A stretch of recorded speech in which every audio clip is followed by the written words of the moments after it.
The Count of Monte Cristo. قصة كونت أوف مونت كريستو. Chapter 1. A young sailor's fortune. Edmond Dantes stood proudly at the front of the ship Pharaoh as it entered the port of Marseille. The wind pushed the sails, the sea sparkled in the sunlight, and sailors hurried across the deck. For Edmond, this was not just another journey, it was the beginning of a new life. He was only 19 years old, but already the first mate of one of the finest ships of his company.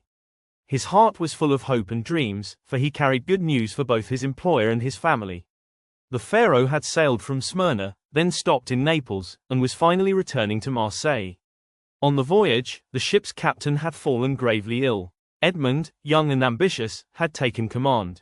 He navigated storms, negotiated with traders, and brought the ship safely home with its cargo untouched. His skill and bravery impressed everyone on board. Even the old sailors, who at first had doubted him, now spoke of him with respect. As the ship neared the dock, a small crowd gathered to welcome it. Merchants, port workers, and families waited impatiently. Edmond felt his heart beat faster, for among the crowd stood the two people he loved most: his father, an old man who had given everything for his son, and Mercedes, the beautiful young woman who was promised to him. The ship anchored, and Edmond gave sharp, confident orders. "Lower the sails. Prepare the ropes. Secure the cargo." His voice carried across the deck, and the sailors obeyed with speed. When the gangplank was lowered, Edmond ran down, eager to embrace his father and Mercedes. His father held him tightly, tears in his eyes. Mercedes smiled, her dark hair shining in the sunlight, her eyes full of love. "Edmond," she whispered, "you are safe. I prayed for you every day." "I am safe, and more than that," Edmond replied. "I bring good news. The captain has died, but the owner, Monsieur Morel, has promised to make me captain of the Pharaoh. At 19, I shall have my own command." His father's hands trembled as he held him. "Captain, my son, you make me proud. Your mother would have been proud too." Mercedes lowered her eyes modestly, though joy filled her heart. To be the wife of a captain meant security and honor. She dreamed of a small home near the sea, children playing by the shore, and a future bright with happiness. Monsieur Morel soon appeared, a wealthy merchant with a kind smile. He greeted Edmond warmly and confirmed the promise. "You have shown courage and wisdom beyond your years. The Pharaoh is yours to command, Edmond. Serve me faithfully, and you shall rise even higher." The crowd cheered, and Edmond felt as if the whole world celebrated with him. Yet, while most smiled, not every face was full of joy. Hidden among the crowd was Fernand Mondego, a fisherman from Catalonia. He stood silently, his fists clenched, his eyes burning with jealousy. For Fernand loved Mercedes too, and he had long dreamed of marrying her. But she had chosen Edmond, and Fernand's heart was filled with anger and envy. Another man, Danglars, the ship's purser, also looked at Edmond with bitterness.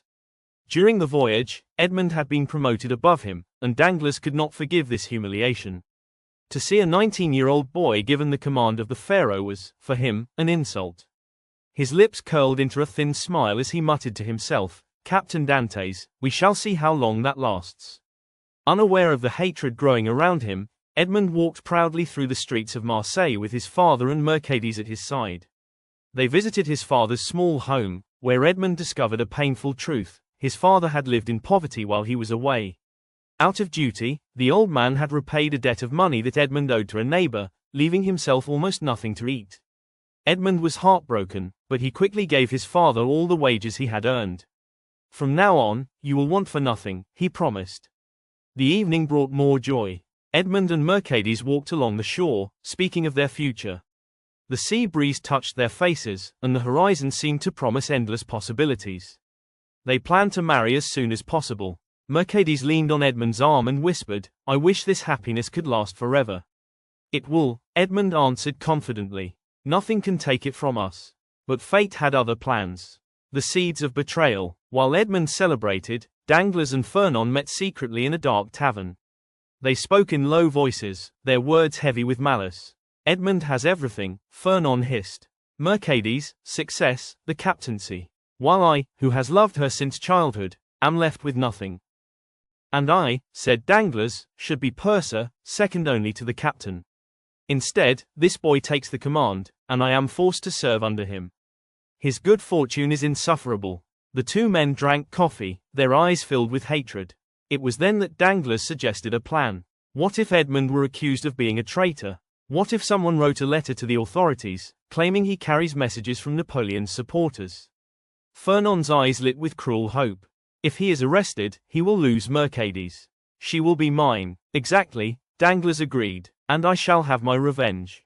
He will never be captain if he is in prison.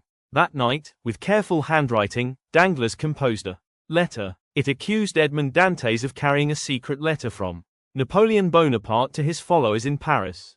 The accusation was false, but it was dangerous. The government feared Napoleon, who had been exiled but still had many loyal supporters. To be suspected of helping him was enough to destroy a man's life.